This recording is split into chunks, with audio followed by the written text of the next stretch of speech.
Welcome back to the channel of Ayurveda Marathi. आता एक्झाम किती क्लोज आलेली आहे. आय गेस हातावर मोजले तर मला वाटतं जास्तीत जास्त 5 दिवस राहिलेत किंवा 6 दिवस राहिलेत तुमच्याकडे टू प्रिपेअर.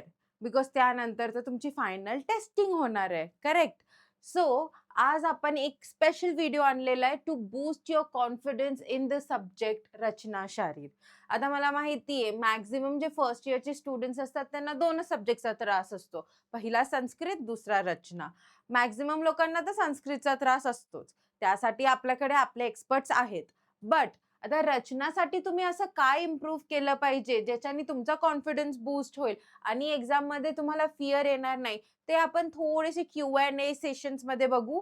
बिकॉज मला भरपूर स्टुडंट्सचे क्वेश्चन्स आलेले आहेत. त्याला इन जनरल मी कन्सिडर करून हे क्वेश्चन्स तुम्हाला आन्सर करणार आहे आज. Okay, so let's start with our question time.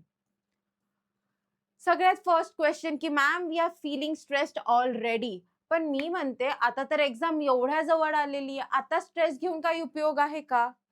तुम्हाला स्ट्रेस येणं आणि तुम्ही स्ट्रेस घेणं हे 2 वेगळ्या गोष्टी आहे. स्ट्रेस हा इन जनरल येतो आणि फक्त तुम्हालाच नाही तर ज्या मुलांनी एकदम स्टार्टिंग पासून अभ्यास केला असेल ना, त्यांना सुद्धा हा एक्झाम स्ट्रेस असतोच.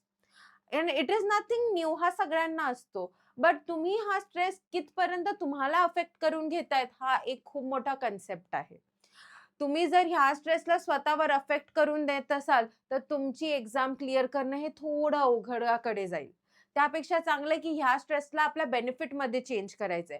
फॉर एक्झाम्पल एक पी-वाय-क्यू क्वेश्चन पेपर घेऊन बसायचा आहे. पी-वाय-क्यू क्वेश्चन पेपर फक्त क्वेश्चन पेपर बघायचे आणि अॅनलाईज करायचे की मला यातलं किती येत आहे. बाय चान्स एखादा असा क्वेश्चन आलेला की बाबा मी हा अभ्यासच केला नाही, मग तुम्हाला फक्त तो पर्टिक्युलर टॉपिक वाचायला जायचंय. याच्याने तुम्हाला अजून कॉन्फिडन्स तुमचा लेव्हल अप कसा होईल? बिकॉज त्याच्या आधीचे सगळे क्वेश्चन्स तर तुम्हाला येत होते ना. तर this will help you boost your confidence. मला पण माहिती आहे की आपण भरपूर काही अभ्यास करतो, भरपूर सगळं वाचतो, पण एक्झॅक्टली करेक्ट टायमिंगवरती करेक्ट गोष्ट आठवतच नाही. हे सगळ्यांसोबत होतं. पण हे कशामुळे होतं? तर आपण जे एक्स्ट्रा स्ट्रेस घेत आहोत, जे एक्स्ट्रा एड्रेनालिन आपला बॉडी सिक्रीट करत आहे त्या पर्टिक्युलर मोमेंटला, त्यामुळे हे होत असते. पण जर आपण शांत डोकं ठेवून सगळं आठवण्याचा प्रयत्न केला तर आपल्याला सगळंच आठवणार आहे. सो म्हणून आता हा टायमिंग राहिलेलाच नाहीये स्ट्रेस घेण्यासाठी. हा स्ट्रेस ना तुम्हाला एक्झामला जेव्हा 1 मंथ बाकी होता तेव्हा यायला पाहिजे होता. कारण तेव्हा तुम्ही अभ्यास केला असता. आता तुमचा अभ्यास करण्याचा फेज निघून गेलेला आहे. This is the phase to revise. This is the phase to analyse. This is the phase to face your exam. Okay? So be prepared accordingly. Secondly, ma'am, I am not able to remember all the topics and points have studied. आता हे सगळ्यांसोबत होतं. हे तुम्ही individual तुमच्यासोबत होत आहे असं नाहीये. ओके. जर तुम्ही एका पर्सनला रँडमली उठवलं झोपेतून आणि त्याला म्हटलं याचे बोन्सचे नाव सांग, त्याला पण नाही आठवणार आहे. आणि तो जेवढा शुद्धीमध्ये नाहीये ना, तेवढेच तुम्ही असता एक्झाममध्ये. म्हणून तुम्हाला काय करायचंय, सगळ्यात आधी आपलं डोकं शांत ठेवायचंय. बिकॉज एक्झाममध्ये जात असताना we are already very much frustrated. Plus आपला पॅटर्न हे सगळं आपल्यासाठी नवीन असतं. याच्या आधी आपण UTचे एक्झाम दिलेले नसतात. तर हा जो फिअर आहे, हा जे पॉइंट आहे, हे सगळ्यांना फेस करावं लागतं. इनफॅक्ट मी सुद्धा कधी-कधी तुम्हाला शिकवताना एक पर्टिक्युलर पॉइंट विसरून जाते. माझ्यासोबत पण हे होतं बिकॉज मी पण अंडर स्ट्रेस आहे when I am teaching you guys. Okay. So this is nothing new. हे सगळ्यांसोबत होतंय. याला फक्त एकच गोष्ट तुमची कॅन्सल करू शकते, दॅट इज कंटिन्यूअस रिव्हिजन. मी असं म्हणत नाही की रोज सगळं वाचा, गरज नाहीये. पण रोज ते तरी वाचा जे तुम्हाला आठवत नाहीये. फॉर एक्झाम्पल, आता हे मी सुद्धा इन्कल्केट करते स्वतःमध्ये. आज मी सर्टन चॅप्टर्स वाचलेत, ठीक आहे, पूर्ण दिवसभरात. रात्री झोपण्या अगोदर मी काय करणार, एकदा पर्टिक्युलर ते सगळे चॅप्टर आपल्या माइंडमध्ये रिवाइज करणार. मी बुक उघडणार नाही. मी फक्त रिवाइज करणार की मी हे चॅप्टरमध्ये हे वाचलं होतं, ते चॅप्टरमध्ये ते वाचलं होतं आणि म्हणजे मला आठवतंय बऱ्यापैकी. आणि पण जर असं झालं की यार पण त्याचे 4 टाइप्स होते, मला त्यातला तिसरा टाइपच आठवत नाहीये. मग मी काय करणार, फक्त एक वेळा बुक उघडणार आणि तो टाइप बघून घेणार. याच्याने काय होईल माहितीये का, जेव्हा एक्झाममध्ये जरी ते 4 टाइप आले ना, मी कधीच विसरणार नाही. कारण तो एक माझा वीक पॉइंट होता, जो माझ्या ब्रेननी कॅप्चर केला होता before I go to bed. आणि म्हणून मी काय केलं, त्या वीक पॉइंटला माझा स्ट्रॉंग पॉइंट बनवण्यासाठी एकदा परत रिव्हिजन केली. छोटासाच टॉपिक होता, मी परत रिवाइज केलंय. आता माझा ब्रेन त्याला वीक पॉइंट म्हणून कन्सिडरच करणार नाही, कारण आता मी 2च्या ऐवजी मी बाकी सगळं जरी 2 टाइम वाचलं असेल, मी तो पर्टिक्युलर पॉइंट 3 टाइम वाचलेला आहे. तर म्हणून माझा ब्रेन त्याला काय करेल, वीक पॉइंट कन्सिडरच करणार नाही. तर दिस requires continuous revision.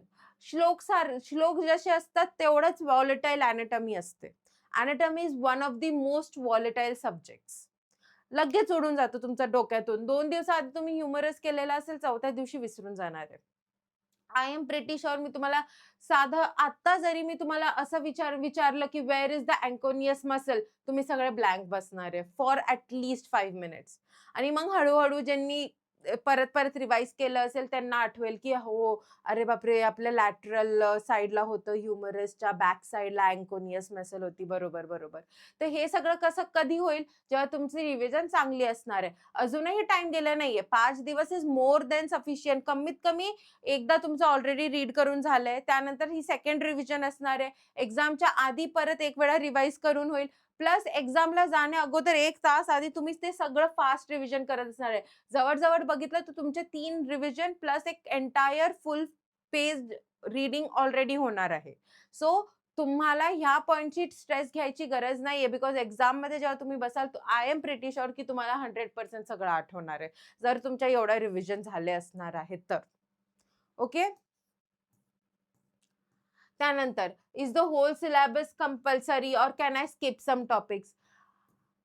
Yes, you can skip some topics. Even I would say that please skip these particular topics. आता what are these particular topics? हे specifically मी reproductive system साठी सांगतेय. Because why? एक reproductive system in paper 2 and I guess myology in paper 1. Why? Because एक SAQ येणार आहे for sure. फक्त एक SAQ. आता मला सांगा, जेव्हा तुम्हाला माहिती आहे की 95 मार्क्सचा पेपर काय येणार आहे, LAQ आहे, SAQ आहे, सगळे रॅन्डम फलाना ढिमकाना, बट तुम्ही तरी why are you struggling for those 5 marks? Is it that necessary? Because मला पर्सनली माझा एक्सपिरियन्स असा आहे की एक्झाममध्ये आपण कितीही स्पीडने लिहिलं तरी एक ना एक साधारण SAQ सुटतो. मग असाच SAQ सोडा ना, जे तुम्हाला ऑलरेडी अभ्यास करायचा नाहीये. म्हणजे for example, me reproductive system काहीच वाचलं नाही, काहीच नाही, तरीही मला रिप्रोडक्टिव्ह सिस्टमचं काहीतरी बेसिक लिहिता येणार आहे. बिकॉज 8th स्टँडर्ड पासून माझा NCERT मध्ये रिप्रोडक्टिव्ह सिस्टम बद्दल भरपूर सांगितलं असेल. हो, मला थोडी बेसिक अॅनाटॉमी लिहिता नाही येणार कदाचित, पण फंक्शन्स लिहू शकते मी, त्याची पोझिशन लिहू शकते मी, त्याचा नंबर लिहू शकते मी, त्याचा एक्सटर्नल फीचर्स लिहू शकते. I think that is more than sufficient to at least get you attempting marks. म्हणजे मला 5 पैकी कमीत कमी 2 तर तुम्हाला निवांत भेटेल. प्लस एक डायग्राम काढली तर 2.5 मार्क. कुठंच गेले नाही तुमचे 2.5 मार्क. हे मी कधी सांगते, जरी तुम्ही रिप्रोडक्टिव्ह सिस्टम अख्खा स्किप केला तरी सुद्धा तुम्ही 2.5 मार्क त्या एका SAQ मधून काढू शकता. Then why are you investing so much of your time in that one particular system? मला भरपूर लोकांचे मेसेजेस येतात, मॅम रिप्रोडक्टिव्ह सिस्टम घ्या, मॅम रिप्रोडक्टिव्ह खूप वास्ट आहे, एक SAQ येणार आहे. अरे, तर मी पण तेच म्हणते, फक्त एकच SAQ येणार आहे. तुम्ही बाकी 4 LAQ आणि 7 SAQ वर फोकस का करत नाही? Same goes for paper 1 myology. एक मसल येणार आहे, एवढे मसल्स आहेत बॉडीमध्ये, त्यातली एक. Then why are you wasting 2 hours, not 2 hours, but 2 days of your important time in doing that one chapter that will only give you 5 marks? Why do we want to waste so much of time? Okay. So तुम्हाला तुमचे जे chapters आहेत त्याची priority तयार करता आली पाहिजे. अजूनही वेळ गेला नाहीये. आताच्या रिव्हिजन मध्ये सुद्धा प्रायोरिटीनी करायचंय. कोणत्या याच्यावर सगळ्यात जास्त मार्क आहे ते आधी करा. तुम्ही मर्मशारीर नीट करा, स्रोतशारीर नीट करा, सेन्सरी ऑर्गन नीट करा, डायजेस्टिव्ह सिस्टम नीट करा, बोन्स नीट करा, एक जॉइंट्स नीट करा. यांच्यावर कन्फर्म LAQ आहे. जेव्हा तुम्हाला विदाउट डाऊट माहिती आहे की यांच्यातलं एक LAQ फिक्स्ड येणार आहे, then why not study them very well than wasting so much important time in reproductive system and myology? ठीक आहे, तर तुम्ही तुमचे प्रायोरिटीज ह्यासाठी फिक्स करावे लागेल. तेव्हाच तुम्हाला समजेल की कोणते चॅप्टर आपण स्किप करू शकतो आणि कोणते टॉपिक्स आपण स्किप करू शकत नाही. याच्यासाठी तुम्हाला प्रायोरिटी समजली पाहिजे अकॉर्डिंग टू मार्क्स. ओके. त्यानंतर, which diagram is important? How many diagrams should we draw for long answers and short answers? Too many questions regarding diagrams. So listen, क्रिया आणि रचनामध्ये डायग्राम शिवाय काहीच होत नाही. तुम्हाला मार्क्स पाहिजे, तुम्हाला डायग्राम काढता आलीच पाहिजे. मला माहिती भरपूर स्टुडंट्स असे म्हणतील, की मॅम आमची डायग्राम चांगली नाही. It's okay. कमीत कमी आयडेंटिफायबल तर असेल, की तो पर्टिक्युलर फीमर आहे, ह्युमरस आहे, रेडियस आहे की अल्ना आहे. एवढं तर डिफरन्शिएट करालच ना तुम्ही. मग तेवढं करायचंय. कितीतरी एफर्ट्स लागणार आहे. जस्ट टेल मी एक ह्युमरस काढायला तुम्हाला कितीतरी एफर्ट्स लागतात. तुम्हाला फक्त काय करायचंय, will take just see an example. एक हेड काढायचा आहे. काढला हेड. त्यानंतर एक असा आडवा एक्सटेंडिंग स्ट्रक्चर काढायचंय. त्यानंतर हेडला खालपर्यंत घेऊन यायचंय अलॉंग विथ दिस. त्यानंतर फ्लॅट्स करून द्यायचेत आणि इथं आपलं जे 2 इम्पॉर्टंट स्ट्रक्चर्स आहे फोसा ते काढायचे. What was so difficult about humerus? Just tell me. ज्यांना कोणाची ड्रॉइंग चांगली नसेल त्यांना सुद्धा हा डायग्राम खूप इझिली ड्रॉ करता येणार आहे. ऑल्सो ज्यांना डाऊट होतं की मसल अटॅचमेंटची डायग्राम काढावी लागते का, तो येस, मॅक्झिमम टाइम तुम्हाला मसल अटॅचमेंटचीच डायग्राम काढणं इम्पॉर्टंट असते. आणि लॉंग आन्सर आहे तर मॅक्झिमम सांगतेय मी 2 तरी डायग्राम विथ नीट लेबलिंग तुमच्याकडनं एक्सपेक्टेड असते. आणि एसएक्यूला एक short diagram that is more than sufficient. एक diagram is more than sufficient for SAQ.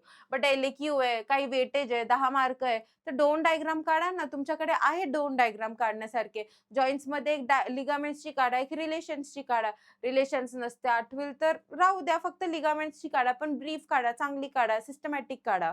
ठीक आहे. डायग्राम्सला खूप महत्व आहे, नीट लेबलिंगला खूप महत्व आहे. ठीक आहे. आणि त्यातून परत same question again and again, pen, pencil तुमची चॉईस आहे. बट माझं पर्सनली अजूनही मत असं आहे, मी स्कॅन करून बघितलेला आहे पेपर. पेन्सिलनी थोडंफार लाइटनिंग इफेक्ट येतो. पेननी तो इफेक्ट येत नाही. पेन एकदम क्लिअरली स्कॅन होतो. ठीक आहे. सो तुमची चॉईस असणार आहे. बट जरी तुम्ही पेन्सिल यूज करत असाल तरी make sure you draw it very very dark. म्हणजे एकदम डार्क इमेज पाहिजे. पूर्ण स्कॅन झाली पाहिजे अशी. शेडिंग वगैरे करत बसू नका, ते स्कॅन मध्ये पूर्ण ब्लर होऊन जाते. ठीक आहे. त्यानंतर आपण नेक्स्ट क्वेश्चन कडे जाऊया. Okay, how much pages answers to be return for 5 marks? हे again same questions all over again. Simple परत सांगतेय. 1 page here, 1 page here is sufficient for SAQ. 1 page here, 1 page here, 1 page here, 1 page here, like 4 pages is sufficient for LAQ. परत अजून एक doubt की ma'am 4 pages लिहिणं कंपल्सरीच आहे की नाही? कंपल्सरी आहे. तू जर प्रॉपर कंटेंट एका पेज मध्ये लिहिलं, एसएक्यूचा सांगते, एसएक्यू साठी नॉट एलएक्यू. एसएक्यूचा कंटेंट एका पेज मध्ये सुद्धा पॉइंट वाईज लिहिलं तरी सुद्धा तुम्हाला फुल मार्क्स भेटणार आहे. आणि जर तुम्हाला या गोष्टीवर बिलीव्ह होत नसेल तर तुम्ही माझा आयडियल पेपर प्रेझेंटेशनचा व्हिडिओ बघा. त्यात मी मर्मचा क्वेश्चन आहे, आय गेस क्षिप्र मर्माचा क्वेश्चन आहे, तो मी एका पेज मध्ये लिहिलेला आहे. आणि आय एम प्रिटी शुअर की त्याच्यात एक्झामिनर माझा एक पण मार्क कापू शकत नाही. Because that is written very precisely. मी सगळे पॉइंट्स कव्हर केलेले आहेत. ठीक आहे. तर तुम्हाला पॉइंट सुद्धा, तुमचे टॉपिक सुद्धा लिहिणं तेवढेच महत्वाचे आहे. रॅन्डमली रायटिंग करायची नाहीये तुम्हाला, पॅराग्राफ रायटिंग करायची नाही आहे. म्हणून आपण पॉइंट वाईज लिहितोय ना. बघा, मला एक गोष्ट खूप क्लिअरली तुम्हाला सांगायचं, अॅनाटॉमी ग्रामरचा पेपर नाहीये. It has 3 borders and 3 surfaces. ही जरी लाईन तुम्ही लिहिली नाही तरी चालणार आहे. फक्त बॉर्डर्स टाकून डायरेक्ट अँटेरियर, पोस्टिरियर, मीडियल लिहिलं तरी फुल मार्क्स भेटू शकतात. So don't waste your time in writing grammar there. Do not waste your time. Okay. So तुम्हाला आता इथपर्यंत तर समजलंय, फक्त पेजेसचे मार्क नाहीये, तुमच्या कंटेंटचे मार्क आहेत महत्वाचे. पेजेस ऑटोमॅटिक फिल होईल जर तुम्हाला कंटेंट येत असेल तर. Do not focus on pages, focus on the content. ठीक आहे. कधी कधी तुम्हाला एक पेज सुद्धा 5 आउट ऑफ 5 देऊन जातो आणि तुम्ही 2.5 पेज लिहून सुद्धा तुम्हाला 3च मार्क भेटतात. So that is called as random writing and we don't want to do that. ठीक आहे. Next, which section of question should I attempt first, long answers और शॉर्ट आन्सर्स? हे तर प्रत्येकाचा डाऊट असतो की मॅम पहिले लॉंग लिहू, पहिले शॉर्ट लिहू. मी ठरवलंय मॅम की मी पहिले लॉंग लिहिलं पाहिजे, कारण त्याच्यामध्ये मार्क जास्त भेटतात, असं लोकांची थिंकिंग असते. मला पर्सनली काय वाटतं की तुम्ही आधी क्वेश्चन पेपर वाचा. लॉंग आन्सर्स येत आहेत, तुम्हाला शॉर्ट आन्सर्स येतात. व्हॉट इफ तुम्ही लॉंग आन्सर्स लिहायला घेतले आणि तुम्हाला 4 पैकी फक्त 2च एलक्यू येत आहेत आणि 2 दुसरे येत नाहीयेत?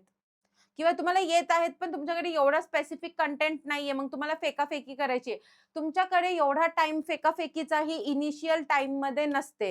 हे लास्टमध्ये करायचं असतं फेकाफेकीचं काम.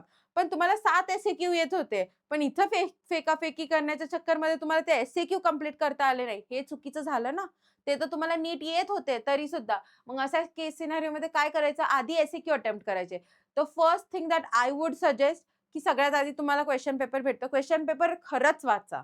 It is very, very necessary. आणि फक्त एक स्मॉल डॉट, कारण पेपरवरती काही लिहिणं अलाउड नसते, हे सगळ्यांना माहिती आहे. पण डॉट करा किंवा आन्सर शीटमध्ये जो रफ एरिया असतो ना त्याच्यावर लिहून ठेवा, की मला हा एवढे-एवढे एल-ए-क्यू येतायत, एवढे-एवढे एस-सी-क्यू येतायत. नंबर सहित. ज्याचा मार्किंग जास्त भेटू शकते ते पहिलं अटेम्प्ट करा. This is my personal suggestion to you. You can attempt whatever you want. तुम्हाला असं वाटेल की मला 4चे 4 एल-ए-क्यू येतायत and I am very confident about it, go for LAQs. पण नाही, जर नसेल येत, 2च येत असेल, then why not go for SCQ भाई? Why not? 2 एल-ए-क्यू पूर्ण लिहून सुद्धा तुम्हाला किती तिथं 8 आणि 8 मला वाटतं 16 मार्क भेटतील मॅक्स टू मॅक्स. तेवढे तर तुम्ही 3 एस-ए-क्यू मध्ये काढून टाकतात 15 मार्क, जर नीट लिहिले तर. समजलं? तर तो तुम्हाला एनालिसिस नीट करता आलं पाहिजे, की कोणता क्वेशन मी आधी अटेम्प्ट करायचा आणि कोणता नाही. ऑल्वेज रिमेंबर, फर्स्ट क्वेशन हा डायरेक्ट आय कॅचिंग असला पाहिजे, very impressive, with neat and label diagrams to score maximum of the marks you want. त्यानंतर, what will happen if I forget the श्लोक in between and cannot remember it till the end? First things first, if you forget the श्लोक in between, तुम्हाला कधीतरी कुठेतरी आठवतच. Example, हे personally मी सांगते, आमच्यासोबत पण होतं. श्लोक लिहायला घेतला, 2 ओळी लिहिल्या आणि 3री ओळ आठवलीच नाही. पण तुमचा ब्रेन कुठे ना कुठे सबकॉन्शियसली त्या गोष्टीला प्रोसेस करत असते, ती गोष्ट आठवत असते. तर आय एम प्रिटी शुअर की तुम्हाला पेपरच्या एंडपर्यंत एखादा तरी वर्ड आठवेल त्या 3rd लाईनचा. पण जर नाहीच आठवलं, तर मग काय करायचं? त्याच्यावर dot, dot, dot, dot, dot लिहून इन्व्हर्टेड ब्रॅकेट्समध्ये एंड करून टाकायचं. याच्याने काय होईल, की एक्झामिनरला वाटेल, की बिचारीकडे टाईम नव्हता म्हणून म्हणून तो श्लोक राहिलेला आहे. तर मग जो काय करेल तो मार्क देईल त्या गोष्टीचा. पण हे सगळ्या श्लोकांमध्ये केलेलं चालणार नाही. फक्त हे एक्सेप्शन्स आहेत. 2-3 श्लोक जर तुम्हाला अख्ख्या पेपरमध्ये कुठेतरी आठवले नाही, मगच हे सिस्टम करायचं. डायरेक्ट असं दाखवायचं नाही, की बाबा मला येत नव्हतं म्हणून सोडलं म्हणून. जर तुम्ही ही गोष्ट दाखवली, की मला येत नव्हतं म्हणून तुम्हाला सोडलं म्हणून सर झाले तुमचे मार्क जाणार आहे तिथं. तुम्ही फोकस करा. श्लोक परत-परत रिवाईज करा, म्हणजे पहिली गोष्ट तर विसरणारच नाही. रोज सकाळी एनाटॉमीचे श्लोक वन्स अ व्हाईल रिवाईज झालेच पाहिजे. It is very necessity of the time and this exam. Okay? So तेवढं तुम्हाला करायचंच आहे. ऑल्सो जर विसरलेच तर ही ट्रिक डोक्यात राहू द्या. डॉट, डॉट, डॉट करून रेफरन्स लिहून एंड ऑफ इट. ठीक आहे? जर चुकून असं काही झालंच तर. ओके.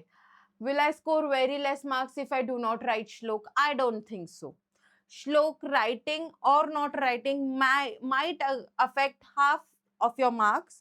Like जर तुम्ही श्लोक सहित लिहिलं तर 4.5 भेटले असते, श्लोक नाही लिहिला म्हणून 4च मार्क भेटले. आय थिंक तेवढं तुम्ही अफोर्ड करू शकता, कारण तुम्ही श्लोकच पाठ केले नाहीयेत. It is not my fault, right? So so it is your fault that you did not learn the श्लोक. सो मला वाटतं आता असे अर्धे-अर्धे मार्क प्रत्येक क्वेशनमध्ये गेलं तरी काही हरकत नाहीये. काही श्लोक तर खूप ईझी असतात, तर तेवढे तर आपण पाठ केलेच असणार आहे. मर्म व्याख्या झाली, श्रवणात श्री, सीरा, धमन्यात धमनी, श्रवणात स्त्रोतांसी, जे काही असेल तेवढे 5-7 श्लोक, सरनाथ सीरा आणि श्रवणात स्त्रोतांसी. हे सगळे बेसिक शीर्यते तत् शरीरम, बरोबर? शीर्यतम प्रतिमानम तत् शरीरम, शुक्रशोणितम जीवसंयोगे तू खलु कुक्षिगते गर्भसंज्ञा. हे सगळे बेसिक श्लोक तर आपण केलेच असणार आहे. तर इथं तर तुमचे मार्क जाणार नाहीये. पण एखादा अवघड आलाच तर चा विषय आहे हा, तर ठीक आहे. गेला तर गेला. We will just skip it for that particular time. Okay?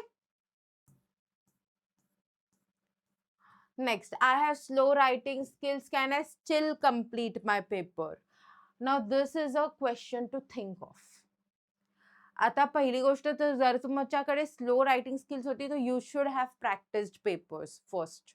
तुम्हाला हे 1 महिनाभर आधी तरी सुरुवात करून टाकायला पाहिजे होती.